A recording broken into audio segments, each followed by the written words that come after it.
Hello, and welcome to another episode of Beyond the Things Written. Today, we're going to do a manuscript style talk about 5 signs to indicate that you're in a high control group.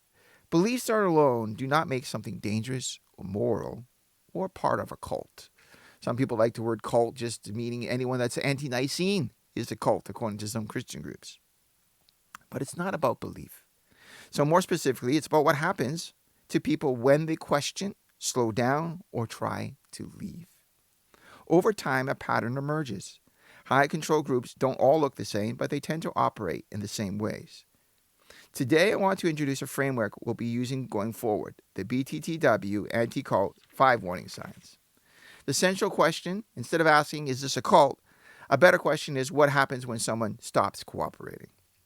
Unhealthy groups can tolerate disagreement. Unhealthy groups must control the outcome. When beliefs remain voluntary in theory but not in practice, harm begins. That's the line this framework is designed to identify. Warning sign number 1. Leaving costs you people. The first sign is simple. Leaving costs you people. In harmful control groups, departure is not neutral. Leaving may mean losing family members, losing friends, your entire social world. Sometimes this is formal, sometimes it's subtle, but the message is clear. If you leave, you lose us. At that point, the relationships are no longer freely given. They become a leverage. People stay not because they agree, but because the cost of leaving is unbearable. That is pressure, not persuasion, and that's not faith. Warning sign number 2. Obedience is not really optional. The second warning sign appears when choice exists in theory, but not in reality. Members are told, you're free to decide. No one is forcing you. This is your personal decision. But in practice, questions lead to suspicion, slowing down triggers warnings of spiritual weakness, and disagreements carry consequences, which can lead to disfellowshipping. The enforcement is rarely physical. It's social and emotional, loss of trust, loss of status, loss of standing. Obedience is not chosen. It's managed. Warning sign number 3. Your worth is measured by what you do. The third warning sign is internal. In harmful systems, value is tied to performance. Faithfulness is measured by activity, endurance, and productivity. Rest becomes suspicious. Boundaries become selfish. Slowing down becomes spiritual danger. Over time, people learn to police themselves. Control no longer needs constant enforcement. It becomes internal. Warning sign number 4. You're trained to limit outside input. The fourth warning sign involves information. Control does not require censorship. It requires fear.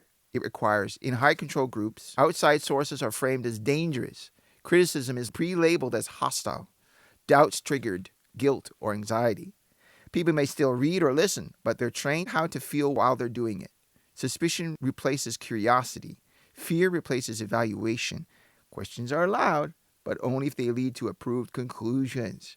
At this point, the group is no longer protecting belief, it's protecting authority. Warning sign number 5. The system can never be wrong. The fifth warning sign ties everything together. The harmful system, accountability stops at the individual level. When problems arise, blame shifts to personal weakness. Misunderstandings are emphasized. Leadership's decisions remain insulated. People fail. Members can be wrong.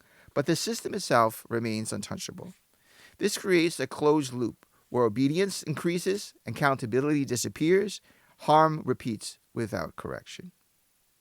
So how harm develops?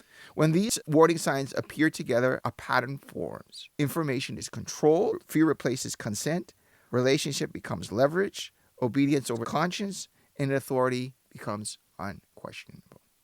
Belief hasn't changed. Freedom has. Harmful groups rarely announce themselves. They often sound caring, they often sound loving, they often sound reasonable. The difference is not what they believe. The difference is what happens when someone says, I'm not too sure about this anymore. I'm not sure about this 1914 thing. We'll take this framework and apply it directly to a real-world example. And we'll see you next time on Beyond the Things Written.